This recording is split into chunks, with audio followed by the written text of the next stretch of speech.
son el Padre, el Hijo y el Espíritu, incluso en la progresividad de la palabra de Dios, aunque ya desde el principio percibimos esto, ¿no? Abre tu Biblia en los primeros versículos, ¿qué dice? Génesis 1, de 1 y 2. En el principio creó Dios el cielo y la tierra era sin forma, ¿cómo se dice?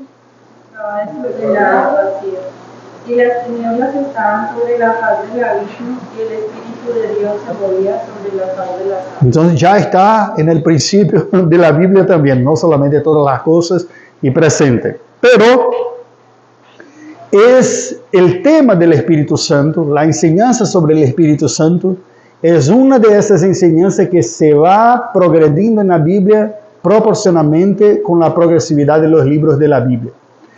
Algunos son más proporcionales, como la propia manifestación y enseñanza sobre la persona del Padre. Ya está desde el principio, es proporcional a medida que progreden los libros de la Biblia. La persona de nuestro Señor Jesucristo es progresivo. Poco a poco vamos comprendiendo más sobre Él como mediador. Ya empieza como promesas, como ya en Huerto de Edén, el descendiente de la mujer, después del descendiente de Abraham, después se va el descendiente de David, con esa descendencia todo el mediador, y tenemos la manifestación total con su nacimiento humano, ¿no? Como el Hijo de María. Y el Espíritu Santo aparece también en toda la Biblia, pero la enseñanza sobre Él es más completa en la nueva alianza. Esto no significa que Él no existía, vamos a ver, es Dios, es eterno, que no trabajaba o obraba en la vida de las personas, siempre lo hizo, pero la comprensión que era Él que hacía estas cosas no era muy clara. ¿Ok? Es como si dice, mira, ahora voy a explicar lo que hace Él, lo que siempre ha hecho Él y seguirá haciendo. Estas cosas son explicadas más claramente en el Nuevo Testamento. Hay algunos paralelos sobre eso. Por ejemplo, la enseñanza bíblica sobre la resurrección. La resurrección es una realidad que todos nosotros experimentaremos, ¿no? Pero la comprensión sobre la resurrección solo es clara en la Nueva Alianza, en los libros del Nuevo Testamento. En el Antiguo Testamento tenía poca comprensión a ese respecto. Tenía una esperanza, pero no se sabía exactamente cómo sería, ¿no? Y eso sí queda más claro con la enseñanza del Nuevo Testamento, ¿ok?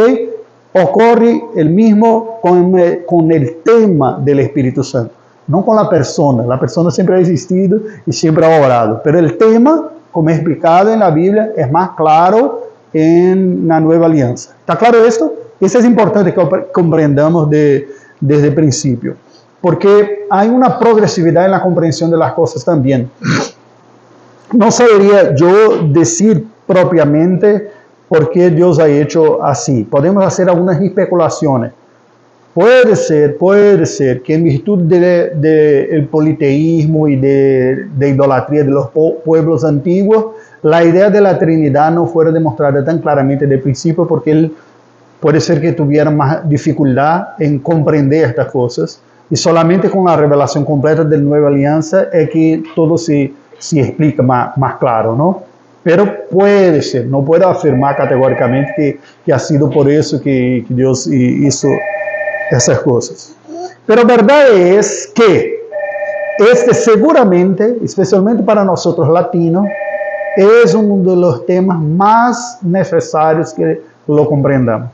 Porque, por supuesto, de lejos, sobre todos los otros temas, no hay tema que haya más dificultades y confusiones y herejías incluso, y errores do que el tema del Espíritu Santo en la vida de la iglesia.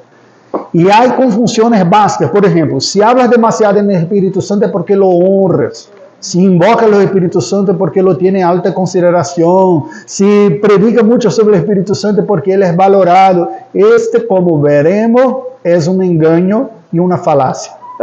Por algunas características que el propio Señor Jesús va a decir sobre el Espíritu Santo, vamos a ver. Entonces, seguramente podemos decir, necesitamos de comprensión bíblica a este respecto para que estemos seguros de que creemos y que enseña la Biblia Sagrada, ¿ok?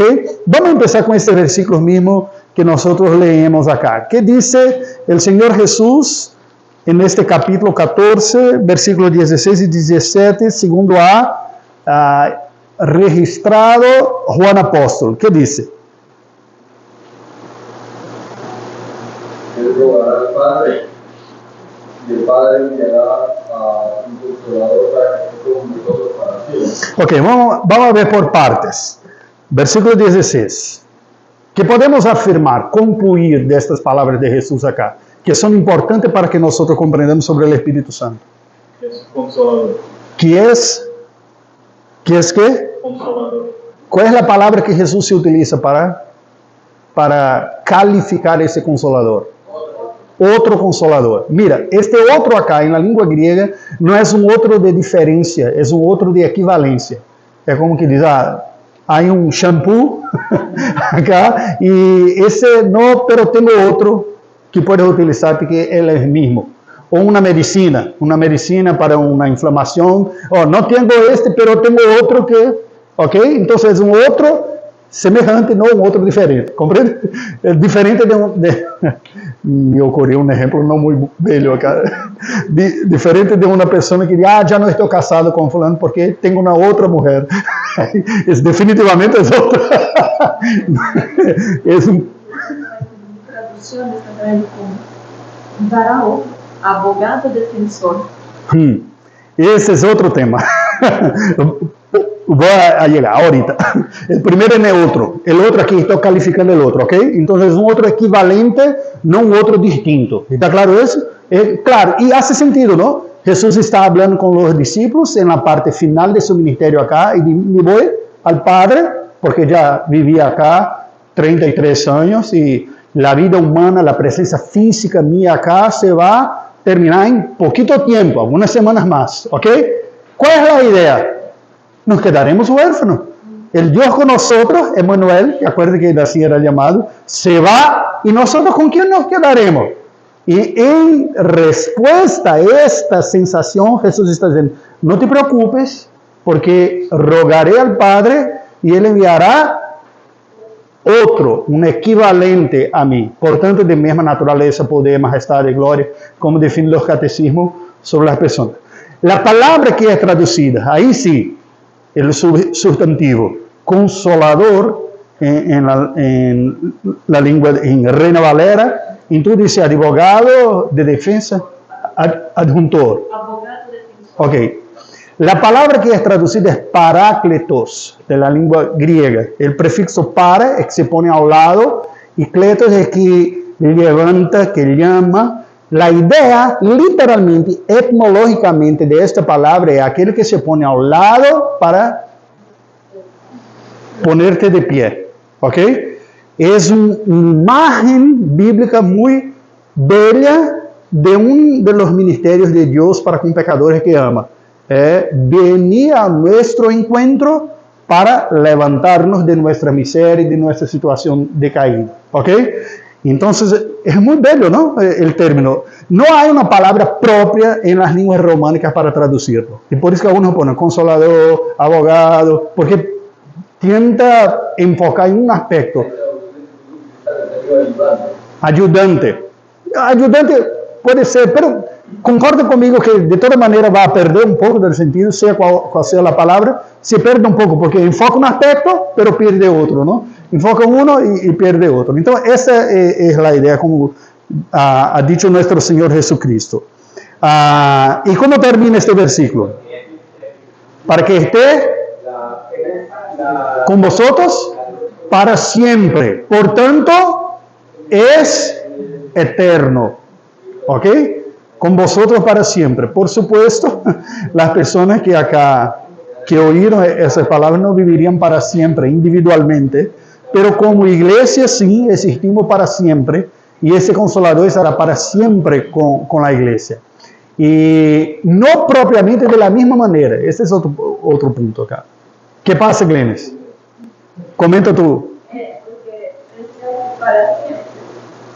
para que me coloque por aquí, me pregunté, cuando Jesús estaba entonces en la tierra, el Espíritu Santo estaba en la tierra, estaba aquí, ¿Cómo? ¿Cuando Jesús qué? estaba en la tierra. Sí. No, el Espíritu Santo no estaba aquí o estaba en él. Ese es otro tema que no es sencilla la respuesta. Porque así, de una manera pedagógica, mira la palabra que estoy utilizando, de una manera pedagógica, se enseña y nosotros oímos y aprendemos que en el Antiguo Testamento el Espíritu Santo estaba con el pueblo de Dios. El Espíritu Santo, Dios estaba con su pueblo a través del tabernáculo, de la tabla de la ley y del arca. Con Jesús, estaba en Jesús porque es Dios encarnado, y después con el Espíritu Santo, después de Pentecostés, en nosotros por el Espíritu Santo. Entonces, con nosotros, en Jesús y dentro de nosotros. Pero, para complicar un poco la situación, si Dios es Dios, una de las características de Dios es que Él es omnipresente. Entonces está en todo tiempo, en todo lugar. ¿Comprende? Entonces, sí, no podemos pensar esta categoría física. El Espíritu Santo está en mí, no estaba antes, porque así, no hay lugar que no esté. Él es divino. Esas son categorías que el lenguaje bíblico se utiliza para enseñar otro punto, que este sí es el enfoque es importante. Podemos decir seguramente, que una de las distinciones, y aquí ya estoy anticipando algunas conclusiones, seguramente que una de las distinciones, como se ha dicho desde el profeta Joel, capítulo 2, vamos a ver. Estoy adelantando ya aspectos, porque así es.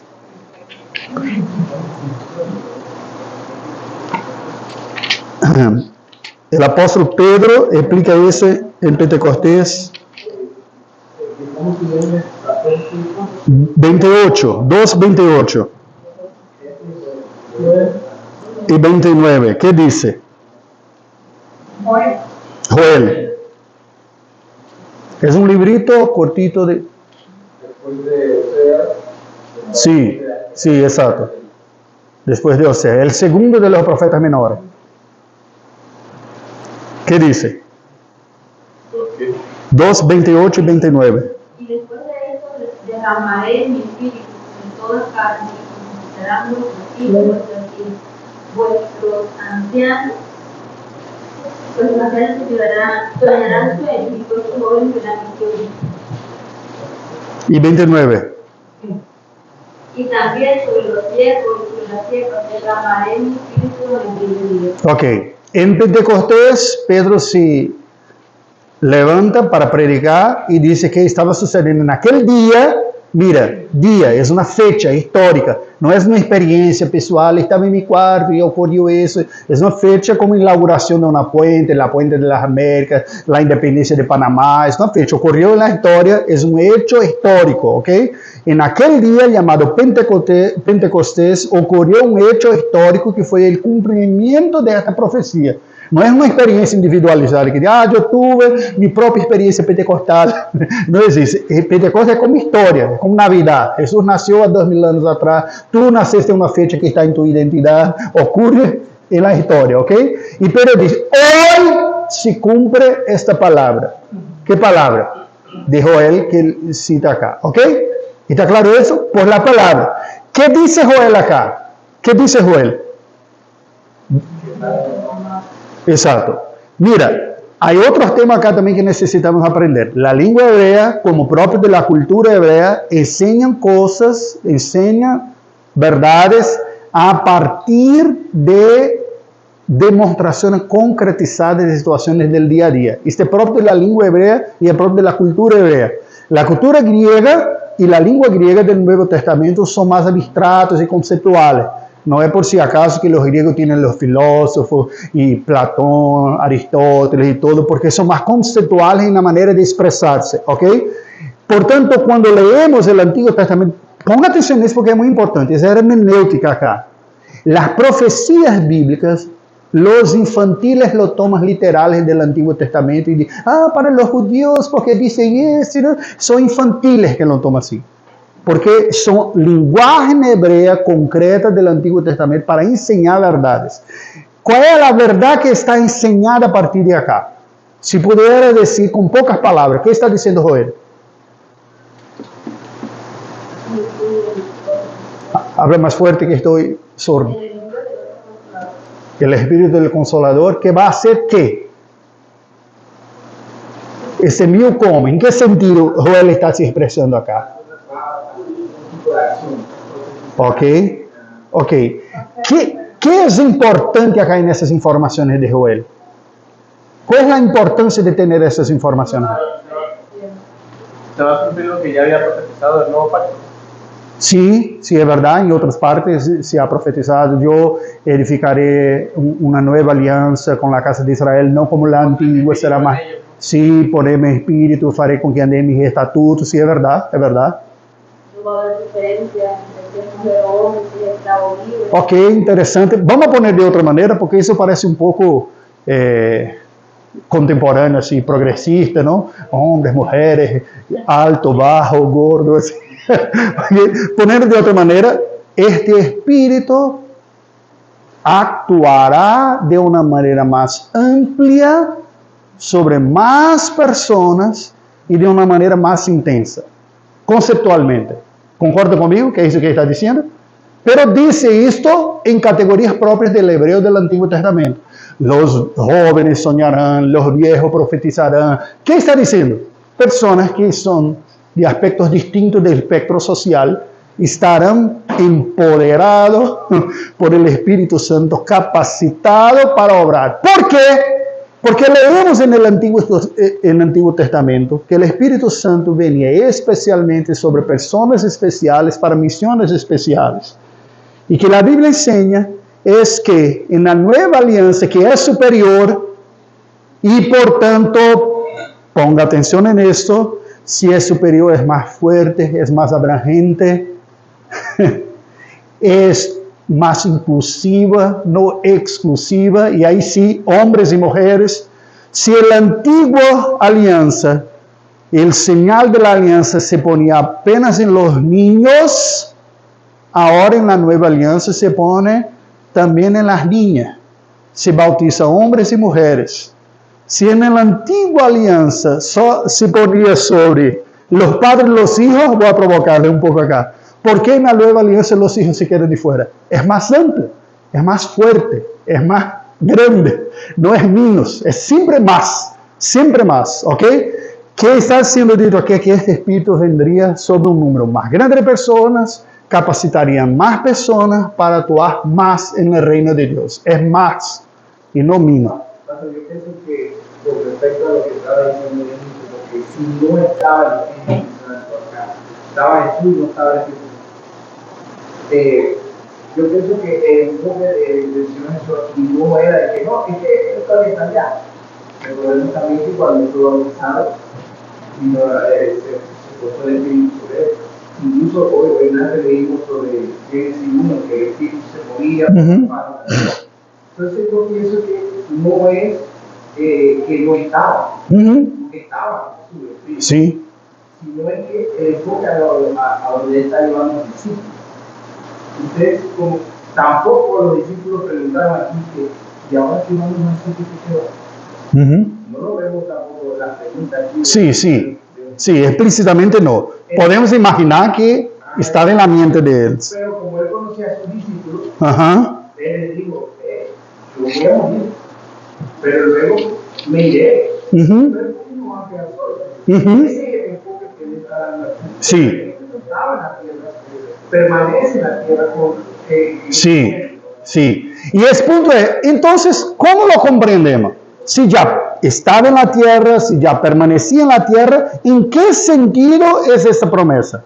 Si ya estaba, ahí entramos nosotros en una discusión muy importante, rica y buena, que es de ya, todavía no. No, eso, la tensión es... Exacto. Yo quiero mencionar más sobre el tema de que si, por ejemplo, en el Antiguo Testamento David dice quite de mí tu Santo Espíritu, quiere decir que permanecía en él. Buena pregunta. Mira, necesito decir para ustedes, que no hay una uniformidad entre los expertos a estos temas, ¿está? Y esto es importante porque yo no tengo como saludable las personas que son absolutas en todas sus afirmaciones. Esto es orgullo, prepotencia y ignorancia. Porque esa es la importancia de estudiarnos teología histórica. Cuando estudiamos teología histórica vemos que cristianos que aman a Dios, aman la Biblia, tuvieron algunas decisiones importantes y interpretaciones distintas en algunos temas. ¿Ok? Entonces, sí, puede ser que nosotros no estemos con la mejor interpretación, pero otros hermanos nuestros, porque en Cristo murió, que hace parte de la iglesia, que ama la Escritura, también comprenden. Y sobre esto, ¿cuál es la diferencia? Hay algunos teólogos que entienden que hay una diferencia significativa da antigua para la nueva alianza cuanto al Espíritu Santo, la manera que obraba el Espíritu Santo y cómo estaba presente en la vida de las personas. Yo estoy con aquellos que entienden que esta diferencia no es calitativa, pero cuantitativa, ¿ok? O sea, la relación del Espíritu Santo con el pueblo de Dios ha sido siempre la misma. Sin el Espíritu Santo no hay conversión, no hay fe, porque somos pecadores nacidos en pecado. Necesitamos del Espíritu Santo. La diferencia que entiendo yo con una gama de otros teólogos, no soy solito, sería muita prepotencia de mi parte dizer, estava em casa estudando mi livro de teologia, a Bíblia, com oração, e o Espírito Santo me iluminou e cheguei a essa conclusão. Quando eu oigo isso, eu digo, really? Sério que tu eres tão bueno assim? Tanto quanto Juan, Pablo, compreendo as pessoas que só descobrem meditação, verdades da Bíblia. É muita prepotência, não? Seamos mais humildes, dizer, com o pé no piso, estudando a Bíblia e mirando 2000 anos de pessoas que estão caminhando com o Senhor, percebi algunas cosas y me parece que esta sea la interpretación más apropiada. Pastor, y si yo pensara de otra manera, sinto por ti, puedes pensar de otra manera, pero seguiré mi hermano. Ok, estás en buena compañía de otros tantos, pero no creo que sea la más apropiada por esto, ¿no? Porque necesitamos del Espíritu Santo para regeneración. Y el punto es, y este es un argumento muy fuerte para este que está alineado con la manera que pienso yo, aquel que obra el Espíritu Santo ya se percebe, se describe en el Antiguo Testamento, pero sin identificar como obra del Espíritu Santo. Es como si estas informaciones tenemos solamente después, entonces, sí, entonces. Entonces era él, sí, era él, pero discreto, sin hacer mucha propaganda, decirme, mira, soy el Espíritu Santo, y estoy hablando de eso, haciendo eso acá. Él estaba obrando todo el tiempo. Pero hay una diferencia quantitativa, ¿ok? Que Joel está diciendo es, estas obras del Espíritu Santo, que eran más restrictas a algunas personas y misiones, serán más amplias ahora. Más personas lo disfrutarán y de una manera más intensa. Esta es la diferencia del antiguo para el nuevo pacto. Es de intensidad y de abrangência, ¿ok? ¿Está claro eso? Pero vamos a seguir. Juan 14, Jesús ha dicho que estará con vosotros para siempre.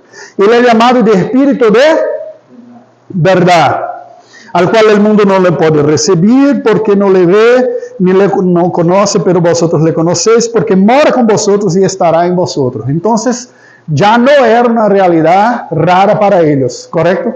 El Espíritu Santo ya estaba obrando en ellos, ya estaba en ellos, pero ellos van a recibir después de Pentecostés una medida de la gracia del Espíritu que no lo disfrutaban hasta entonces. ¿Quién lo disfrutaba? Personas especiales para misiones especiales, profetas, reyes y otros tantos a quien Dios les capacitaba para una misión. ¿No era así? Samuel va, unge a David porque él le escogió para ser rey de Israel y aquella unción representaba una capacitación espiritual que venía ¿de quién? Del Espíritu Santo.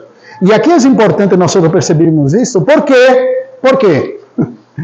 Porque la Biblia distribuye actividades y obras y tareas entre las personas de la Trinidad como fruto de la sabiduría, del consejo de la voluntad de Dios. Al Espíritu, ponga atención en eso, que eso es importante. Al Espíritu le es atribuido desde siempre la obra en el corazón de las personas. Al Padre, el plan, la ejecución administrativa de todas las cosas. El Hijo, la obra redentora, la ejecución de la mediación de su sacrificio y es como mediador. Y al Espíritu, la obra en las personas. ¿Te acuerdas de la clase sobre oración que ya presentamos? Dios Padre, el destino a quien nosotros nos dirigimos. El Espíritu es el mediador entre nosotros. El Hijo es el mediador y el Espíritu es aquel que en nosotros nos despierta. Este padrón, esta referencia se repite para todo, para todo. Dios es aquel que nos ha elegido, Dios es aquel que planea nuestra vida, que tiene su propósito para con nosotros, que es nuestro Padre, con quien hablamos. El Espíritu, el Hijo es el mediador siempre, en nombre de quien hablamos, confiamos, su obra en la cruz, toda la redención, confiamos en Él, Él es el único mediador. Todo el tiempo la vida cristiana es así, es el mediador. El Espíritu no es el mediador, ese es su papel. No que no tenga fuerza o poder para hacerlo, porque Padre y el Espíritu Santo son igual. ¿Cómo? Indivisibles. Indivisibles, sí, son indivisibles en su naturaleza, pero son personas distintas con funciones distintas. En funciones distintas es del Espíritu la aplicación de esto. Y eso se queda claro definitivamente en los textos de la Nueva Alianza y de los apóstoles. Pero vamos a seguir. Vamos a ver acá los aspectos, primero empezando de los más básicos, ¿no? Aquellos que no comprenden la doctrina básica del Espíritu Santo caen en una herejía, y mira que hay una diferencia entre herejía y error. ¿Toda herejía es un error? Sí, toda herejía es un error, pero todo error es una herejía.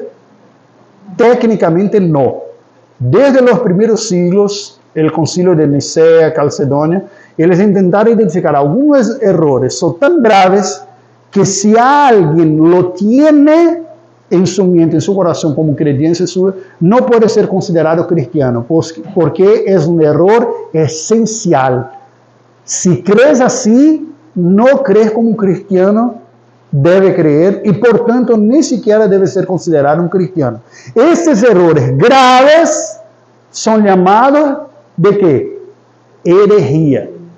A los ortodoxos, los reformados que les gusta de la precisión teológica, de acertar en todo, abusan del término herejía y llaman todo error de herejía.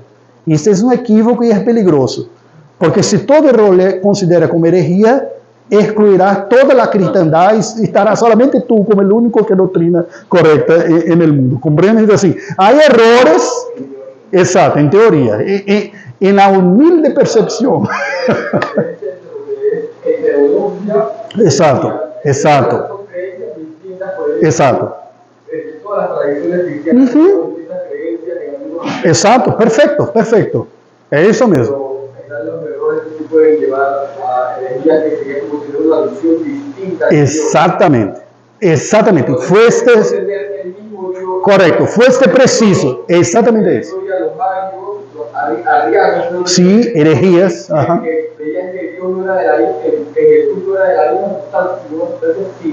Exacto, exactamente. Hay números ejemplos históricos y números, pero es exactamente eso. Hay dos clases que estudiamos en el curso de teología, que son, una es heterodoxia, que son las creencias diferentes entre el ambiente cristiano, y otra es heresiología, que son las doctrinas que debemos rechazar porque son mentiras mortales, ¿ok? La Biblia va a decir que toleras la herejía de Jezabel en Apocalipsis, ¿no? Que así, si abrías esto, es fatal, ¿ok? Es fatal. Ok, vamos a ver.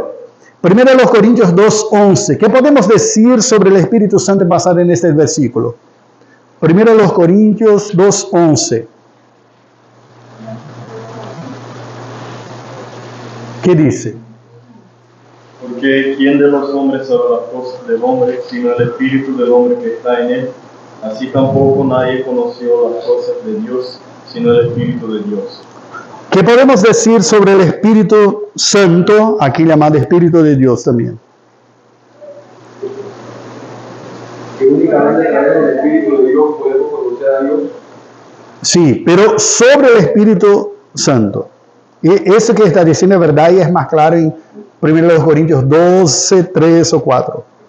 Pero el punto es otro. ¿Qué es Dios? Ok, mira la última frase. La primera está hablando que ¿quién de los hombres sabe las cosas del hombre sin el espíritu del hombre que en él está? Es decir, ¿quién comprende las cosas de los hombres? Los hombres. No te va a comprender las cosas, son preguntarle a los animales. Perito, ¿cómo estoy yo? ¿Qué sabes de qué pasa en mi corazón? El perito no va a decir nada. Un hombre puede decir que se pasa con los hombres. Es esto que Pablo está diciendo. ¿Ok? Pablo está diciendo, mira, sobre las cosas del hombre, conoce el hombre. ¿Y qué dice sobre el Espíritu Santo? Y conoce las cosas de Dios, que son de la misma naturaleza. Sí, exactamente. Entonces, las cosas de Dios conoce Dios. Entonces, podemos deducir acá que este versículo está implicando o inferindo, por inferencia, que el Espíritu Santo es Dios. Pero algo más. Hay un único verbo en esta frase. ¿Qué verbo es? Ah, conocer. ¿Qué podemos deducir de esto? Que el Espíritu de Dios conoce. Se conoce, podemos decir que tiene comprensión, cognición, reflexión, racionalidad. Que es una persona. ¿Qué es una persona? Ok, es verdad. Es porque hay alguna persona que se parece que no piensa mucho, ¿no? Pero que está engañado en su mente. Y el Espíritu Santo, por ser Dios, por supuesto, no. El punto acá es, la Biblia pone el Espíritu Santo verdaderamente con una característica personal, racional. Y eso es importante.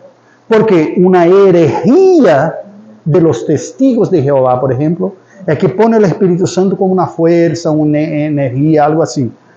¿Comprende? Y la Biblia pone, dice, quien conoce a Dios, el Espíritu de Dios. Vamos a ver un poco más. Romanos 15:30, ¿qué dice? Romanos 15:30. Pero os ruego, hermanos, por nuestro Señor Jesucristo y por el amor del Espíritu, que ayudéis orando por mí a Dios. Sobre el Espíritu, ¿qué ha dicho ahí en este versículo? El Espíritu ama. Ama.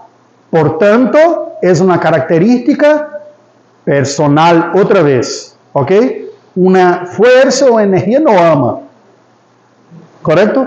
Así, el ventilador me ama, la usina eléctrica me ama. No, una fuerza, la gravedad me ama. No, o me odia, ¿no? Porque si me tiro de la ventana, me pongo en el piso. No hay sentimientos en energías.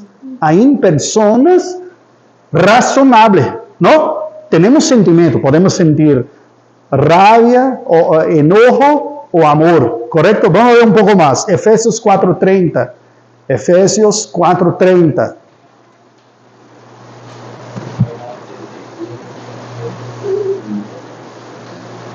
¿Qué dice? Y no contristéis al Espíritu Santo de Dios, con el cual fuisteis sellados para el día de la redención. Ok, gracias. Pablo está diciendo que no, los cristianos no deben hacer ¿qué con el Espíritu Santo? Contristarlo. Por tanto, es una persona con sentimientos. Tiene sentimientos buenos, ahora puede ser malo, no malo de naturaleza, malo de la naturaleza del sentimiento, ¿ok? Como entristecimiento acá, ¿correcto? No mal moral, mal de lo que siente, ¿no? Nadie le gusta sentir tristeza. No diga que la tristeza es un sentimiento malo de por sí, porque es bueno. Sí. Sea capaz de sentir tristeza porque es algo malo. Sí. Por eso que estoy definiendo. No es moralmente mal, es empíricamente mal. No te sientes bien, te sientes mal. Esa es la idea. No creo que haya alguien que no se siente triste, pero si uno ve algo que naturalmente es malo y no reacciona conforme a eso, dice que yo estoy alegre porque hace Sí, correcto. Estás correcto. Más la felicidad es un sentimiento bueno. Sí. Sería malo si yo me alegrara de que hay Con el mal, correcto, perfecto, es eso. Es porque estoy intentando poner en términos propios acá. Cuanto a los sentimientos, ¿los sentimos bien o los sentimos mal? Y aquí que está diciendo, si lo sentimos bien con algo mal, está mal. Aunque lo sintamos bien, el problema de un psicópata o un sociópata se siente bien hacer el mal con los otros. No, eso es malo. Aunque te sientas bien, que estás la razón por qué te sientes bien es mal. Por tanto, este sentimiento es mal, ¿ok? Esa es la idea. Y al revés también. Si te sientes mal con algo bueno, esto es malo. Por ejemplo, la envidia. Una persona está bien y los otros miran, ¿cómo estás bien? ¿No? Estás muy bien. Y con rabia o enojo en su corazón. Estoy reflexionando Un poco de agua. Porque pensando un poquito en las personas de la ciudad, Jesucristo, Dios, Espíritu Santo, porque, por ejemplo, cuando leemos los profetas mayores o menores, muchas veces estamos escuchando a Dios decir, yo estoy enojado, yo estoy triste. Sí. Entonces es una característica, la característica que miramos en los tres. Sí. Jesús, como que estaba triste, Sí. entonces los tres como personas Sí. se sienten e expresan para que nosotros tengamos conocimiento. Sí, perfecto. El punto que estamos estudiando acá es porque desde que comprendo, nadie tiene duda de que el Padre es una persona que tiene sentimientos como persona que eres. Nadie también lo contesta el hecho de que Jesús es una persona y tiene sentimientos como una persona que eres. Pero los herejes no asumen que el Espíritu Santo también es una persona, así como es el Padre y es el Hijo. Por eso que estamos diciendo eso, ¿ok? Es para ver que, mira, no hay distinción. Son personas. Y cuando digo personas, tenemos que reflexionar con la categoría filosófica de persona, no con la categoría humana. Porque cuando pensamos persona en nuestra lengua es un problema de la lengua latina y de las lenguas latinas. Cuando fueron a hacer este cambio de griego para latín, no tenía una palabra propia en latín para explicar la palabra griega que era usía, que viene de ser. Y sacar esta palabra persona para explicar qué es persona. Pero cuando pensamos en persona, pensamos en alguien humano, ¿no? Así. Y este es un problema cuando se trata de Dios. ¿Por qué? Dios es el único ser que hay en el universo y por eso que es difícil de comprender, porque es único. Y todo lo que comprendemos por un proceso acumulativo y relacionado. Todo lo que sabemos hoy, sabemos porque relacionamos con lo que ya sabíamos antes y relacionamos, comparamos, vimos semejanzas y diferencias. Si no hay ninguna semejanza, siquiera más difícil que comprendamos el concepto. El concepto de Dios es un concepto filosóficamente muy denso. Dios es el único ser que tiene en sí mismo singularidad y pluralidad. Es el único. Él es singular en su ser, es un único ser divino, un único Dios, pero es plural en su individualidad personal, en conciencias personalizadas. Entonces, un Dios en tres esencias, o en tres personas, que se puso como tres personas, una misma esencia, pero manifestada y presente en tres unidades independientes de conciencia propia. Este que es. El Padre es una persona, el Hijo es otra persona, y el Espíritu es otra persona, pero los tres son constituidos del único y verdadero Dios, o lo constituyen el único y verdadero Dios. No tenemos como comprenderlo completamente racionalmente porque no hay paralelo. La única cosa que puedo decir para ustedes, es que este es un dilema filosófico desde los presocráticos. Que la realidad es una o es diversa. Y los griegos decían, es uno, todas partes de uno. La mentalidad oriental es así, se está por trás del budismo, del hinduismo y todo es uno, está conectado. El Ji está aquí, un poco de energía contigo, un poco conmigo, actúan en todas las cosas, todos están interconectados, porque perciben ellos, todos perciben, independiente de Biblia, de todo, solamente perciben. Las cosas no pueden ser totalmente fragmentadas, hay conexiones entre ellas. De manera que la realidad es una discusión. Y la otra dice, no es una, son distintos. Nosotros tenemos ojos distintos, pelo distinto, sentimientos distintos, las cosas son fragmentadas y por tanto son múltiples. Y que se pasa que Dios es la única realidad que condensa en sí la realidad, que es al mismo tiempo una y múltiple. Es un poco filosófico ese tema acá, que la Escritura demuestra que hay uno Dios, uno. ¿Alguien tiene duda de eso? ¿De que hay uno solo Dios? Pero la Biblia claramente describe que el Padre es Dios, que el Hijo es Dios y que el Espíritu es Dios. Los testigos de Jehová, los musulmanes van a decir, ustedes creen una contradicción, porque afirman que hay un solo Dios, pero afirman también que Padre, Hijo y el Espíritu Santo son Dios. Los teólogos de los primeros siglos se debatieron en eso y formularon un concepto llamado Trinidad. Trinidad no está en la Biblia, la palabra, pero es una conceptuación teológica que concluye verdades que la Biblia afirma, que hay uno Dios, pero que hay tres que son divinos en la Biblia, el Padre, el Hijo y el Espíritu. ¿Cómo es posible? Solo es posible a través de esta comprensión. Uno Dios que existe sobre la forma distinta de tres autonomías identitarias propias, de seres distintos que son Padre, Hijo y el Espíritu Santo. ¿Ok? Y este punto que estamos a describir aquí es que el Espíritu Santo es tanto como el Padre y el Hijo personal. Tiene deseo, tiene sentimientos y tiene decisiones también. Vamos a ver, Hechos 13:2. Hechos 13:2. O primero los Corintios 12:11. ¿Qué dice? Hechos 13, versículo 2. Sobre el envío de los misioneros de la iglesia de Antioquía. Hechos 13:2.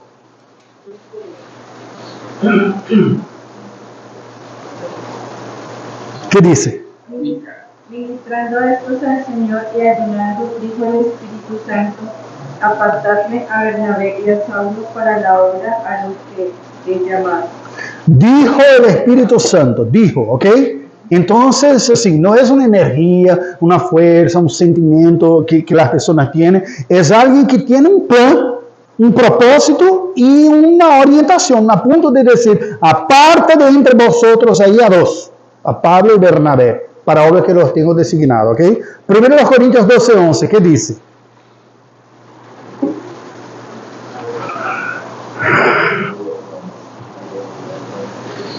Pero todas estas cosas las hace uno y el mismo Espíritu, repartiendo a cada uno en particular como él quiere. Los dones espirituales son repartidos entre los cristianos por la voluntad del Espíritu Santo. Voluntad propia. Por tanto, esta es la conclusión. Mira, el Espíritu Santo es demostrado en la Escritura como siendo igual con el Padre y el Hijo en su personalidad. Personalidad, no sé cómo diría, porque decimos distinto en portugués, ¿no? Personalidad y personalidad son cosas distintas. En su característica propia de persona. De ser una persona, una autonomía personal. ¿Okay? Yo soy una persona propia. Tengo sentimientos, tengo deseos, tengo voluntades. ¿Okay? Así nos es presentado el Espíritu Santo. ¿Está claro esto? No es una energía. Mira, incluso cuando la Biblia dice el Espíritu de Dios, ¿cuál es la diferencia de decir el Espíritu de Dios y decir el Espíritu de Max? Claro, uno es Dios, otro es hombre, ¿no? Pero en el sentido semántico acá, lingüístico, ¿cuál es la diferencia? la identidad. Explica. Porque yo está diciendo el espíritu de Max y el otro diciendo el espíritu de Dios. Son personas diferentes. Sí, son. ¿Mas en qué sentido es distinto? Porque el espíritu de Max es el espíritu de la persona Max. ¿Ok? Y el espíritu de Dios. Es otra persona que Dios. Exacto. Ese es el punto. El espíritu de Dios es otra persona que no es Dios el Padre. ¿Ok? Cuando se dice el espíritu de Dios, no está diciendo el espíritu de Dios Padre. Dios Padre tiene un espíritu que llamamos de Espíritu Santo. No, Dios Padre es una persona, Dios el Espíritu es otra persona. El Espíritu de Dios es como si fuera, lingüísticamente, semánticamente, el Espíritu, una de las personas de la Trinidad, de la divinidad. ¿Ok? De las tres personas de la divinidad, es aquel que llamamos de Espíritu, porque al Padre no le llamamos de Espíritu, aunque sea Espíritu, ¿no? Porque Jesús ha dicho que Dios es... Exacto, importa que sus adoradores lo adoren en espíritu y verdad. El espíritu, ¿qué quiere decir con eso? Que no tiene cuerpo, ¿ok? La naturaleza divina es espiritual. Se agrega a la segunda persona de la Trinidad, la naturaleza divina con la encarnación. Se agrega. Esencialmente, Él siempre ha sido Espíritu y Dios por toda la eternidad. Padre, Hijo y Espíritu Santo. O Dios Padre, Dios Hijo y Espíritu de Dios. ¿Ok? Los tres. Y en algún momento en la línea del tiempo, Navidad. Es que hoy se nació en la ciudad de Belén el prometido, el Hijo de Dios, que era Dios, pero a partir de aquel momento de la Navidad, asimiló la naturaleza humana y tornóse también humano. Es misterioso eso. Y después que resucitó, ¿se largó la naturaleza humana? ¿Apartóse de ella? No, esa es una mentalidad espírita oriental que la parte física es como un accidente y no tiene importancia. No, Jesús añadió para siempre a su naturaleza divina la naturaleza humana. Tanto es que resucitó en cuerpo, ascendió a los cielos en cuerpo y regresará en cuerpo también, ¿ok? Es el primero. ¿El Espíritu Santo tiene cuerpo? ¿Dios el Padre tiene cuerpo? ¿Dios Hijo tiene cuerpo? Sí, para siempre, ¿ok? Pero sigue siendo Padre, Hijo y el Espíritu Santo, tres personas distintas que constituyen el único Dios. ¿Está claro esto? En 1 Pedro 1 también es nombrado la Trinidad. Está nombrado se nombra ¿Cómo está? En 1 Pedro 2, 1 Pedro 1, 1, 2, elegidos según la presencia de Dios, Padre, en santificación del Espíritu para obedecer y ser rociados con la sangre de Jesucristo. Sí, hay algunos... Gracia y paz os sean multiplicados. Ok, sí, se hace referencia a los tres, pero no explicando cómo es, ni siquiera nombrando Trinidad. Un otro que es más evidente esto es, vamos a ver, Mateo 3. Porque algunas personas, yo por la hora también no voy a entrar en el próximo punto porque no conseguiremos. Algunas personas se equivocaron sobre eso en el pasado y lo pusieron las tres personas de la Trinidad como siendo actuaciones distintas del mismo único Dios. ¿Cómo se va a ver una presentación de teatro? Modalismo, exacto, modalismo. Y en el teatro, un monólogo, ¿no? Y el autor viene, ahora soy el Padre. Soy hablando con el Padre. Un ratito. Sí, sí, es una herejía. Porque son personas distintas. La prueba está acá. Mateo 3, versículos 16 y 17. ¿Quién puede leer? Y Jesús después fue bautizado, subió del agua, y aquí el cielo fue abierto, y yo, el Espíritu de Dios, descendía como paloma que venía sobre él. Una vez él decidió También fueron nombrados. Sí, pero no son nombrados, porque los otros fueron nombrados. Sí, por eso. En el... Nombrado es referencia de nombre. Acá estaban presentes. Podía ver. Si miraba la agua, ¿qué vías? ¿Quién vía en la agua? Mojado. ¿Quién? A Jesús. Si oyó una voz, ¿de quién es esa voz? No sale de la boca de él, no, está saliendo de otro lugar. ¿Quién era? El Padre Abraham. Y se veía una paloma. ¿Quién era? Distinto, ¿ves? Mire, está con paloma en la cabeza. No es él, él no es paloma. Está en la paloma.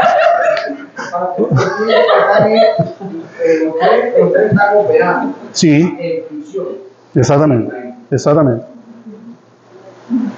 Claro, acá es que llamamos en teología de teofanía.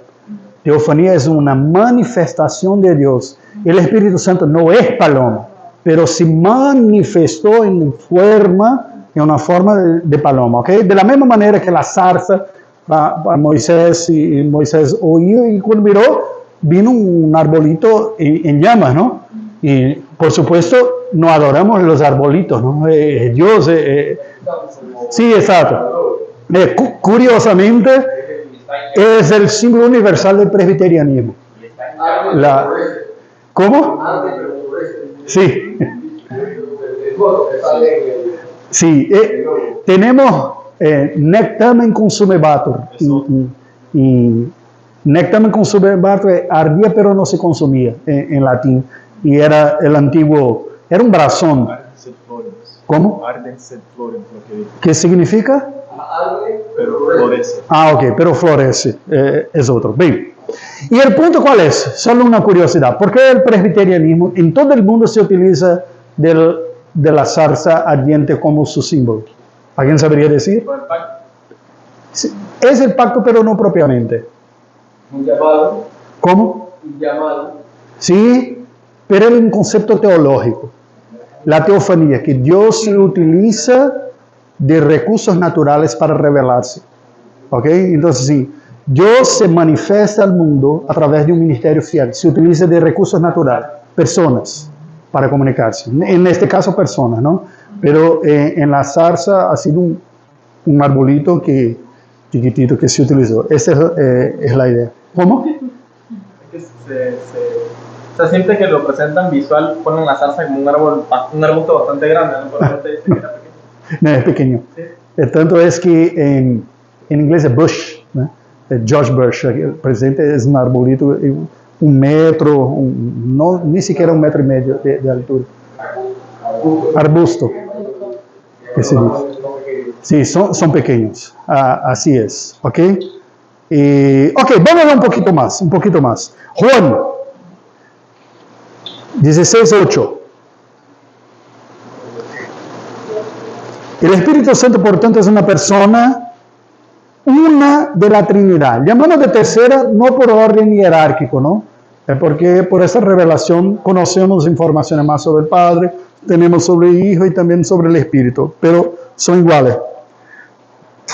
No es una buena influencia, energía, una fuerza impersonal, es Dios personal que tiene voluntad. Juan 16:8. Y cuando Él venga, convencerá al mundo de pecado, de justicia y de juicio. Ok, hay un ministerio del Espíritu Santo. ¿Qué es?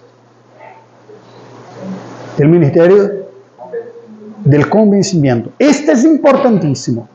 Aunque yo como pastor tenga las ganas, el deseo y la responsabilidad de explicar de la mejor manera que pueda yo las cosas para ustedes, es mi papel, es mi vocación, es mi llamado. Yo tengo la certeza que el convencimiento solo puede ser obrado por el Espíritu Santo de Dios. Esta certeza que tenemos nosotros para ejercer el ministerio. Quien convence al pecador de estas cosas es Dios. Yo intento comunicar de la manera más clara posible los argumentos racionales, pero el convencimiento espiritual es una obra del Espíritu Santo. Es esto que Jesús está a decir acá. El Espíritu que va a convencer a las personas. ¿Ok?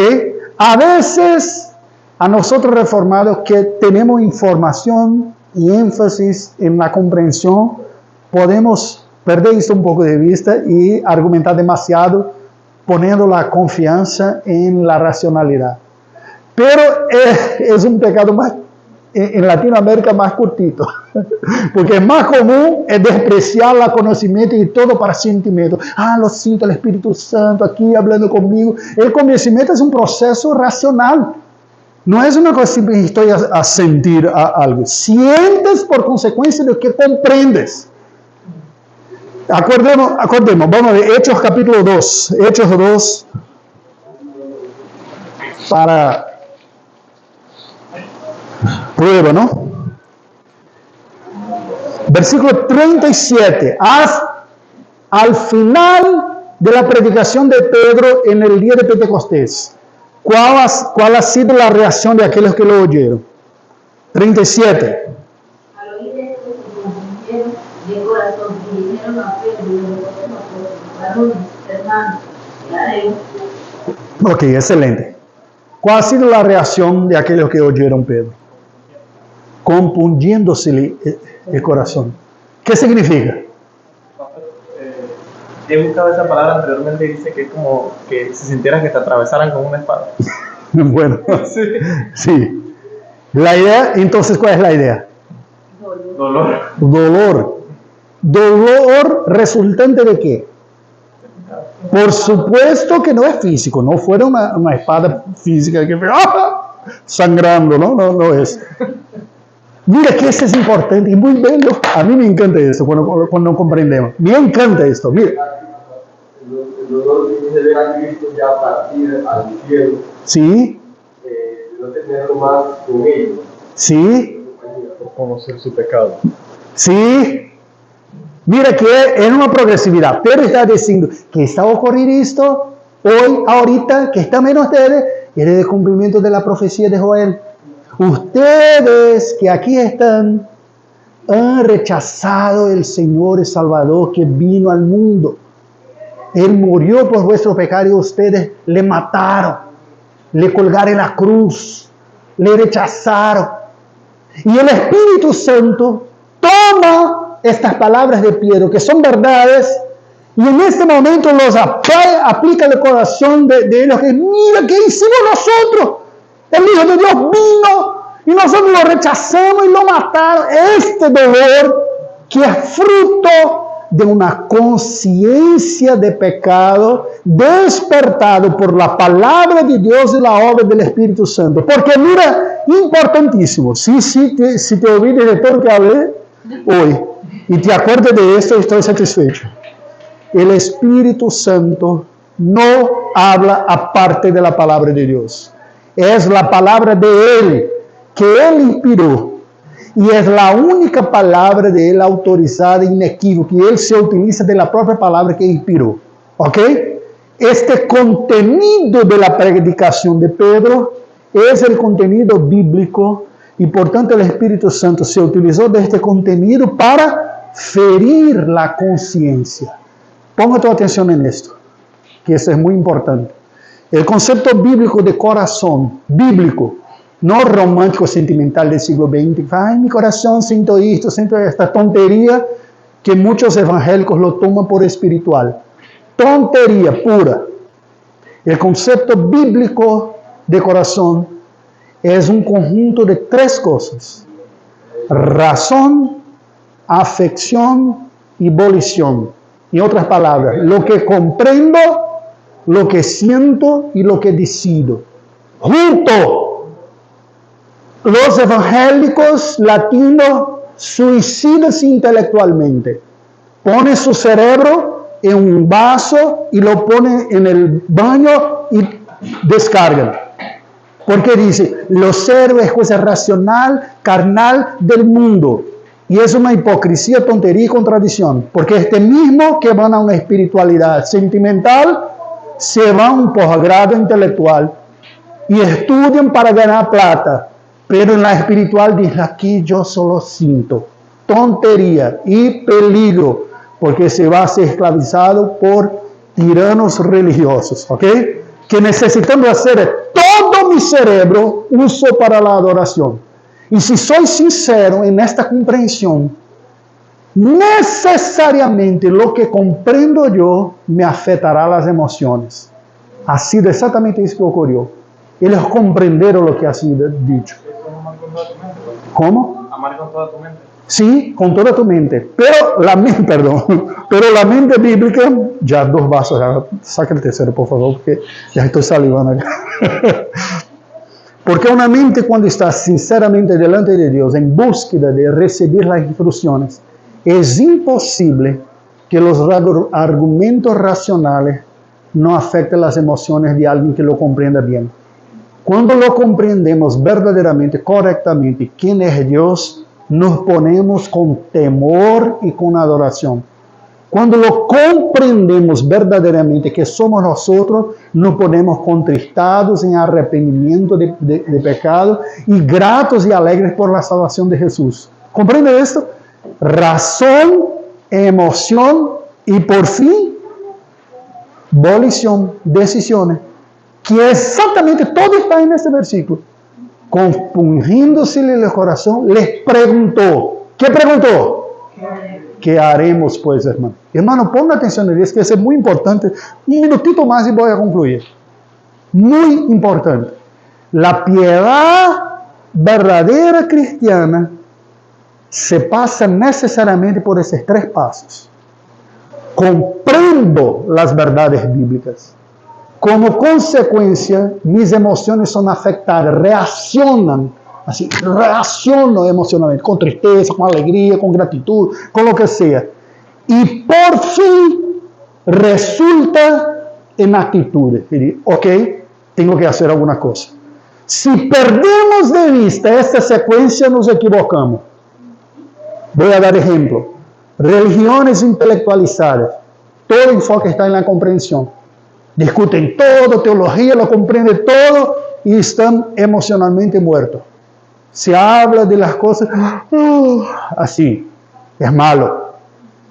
Religiones enfocadas en los sentimientos. Lo siento todo, siente el espíritu aquí, siente el espíritu allí y no comprenden nada en torno a decisiones a sentar porque son idólatras de los sentimientos. El culto hoy no ha sido bueno porque no sentí nada. Religiones enfocadas en decisiones. Son legalistas.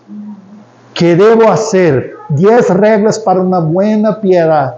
10 reglas para hacer en el día del Señor. Lo que puedes y lo que no puedes. Pastor, dime claramente lo que puede y lo que no puede. Es un niño, esclavo de reglas. Nosotros somos libertados por el poder del Evangelio y de la comprensión de la verdad para tomarnos decisiones maduras. ¿Comprende? Si inverte ese orden, o aíslas algunos de esos, distorsionas la verdadera piedad. La verdadera piedad tiene esta secuencia. Lo comprendo la verdad, esto afecta mis emociones y resulta en decisiones apropiadas. Si enfoco en decisiones, legalismo. Si enfoco en emocionalismo, tonterías. Y ni siquiera se da cuenta el que está en tontería, porque es esclavo de lo que siente. ¿Comprende? Y si enfoco en la comprensión, racionalismo, que es también una distorsión. Todo el corazón ha de ser redimido por la gracia de Dios. Vamos a ponernos de pie y vamos a orar al Señor. Pastor Pablo, por favor. Pastor Pablo, nos conduzca en una oración. Gracias, Señor, por tu palabra. Gracias porque a través de ella nosotros conocemos más a ti, conocemos a nosotros mismos y conocemos tu voluntad. Ayúdanos, ó Deus, a vivirmos de acordo com as Escrituras e dar-nos, ó Deus, a capacidade para compreender e seguir as ensinanças de tu palavra. Assim nós oramos em nome de Jesus. Amém. Amém. Graças a Deus. Vamos tomar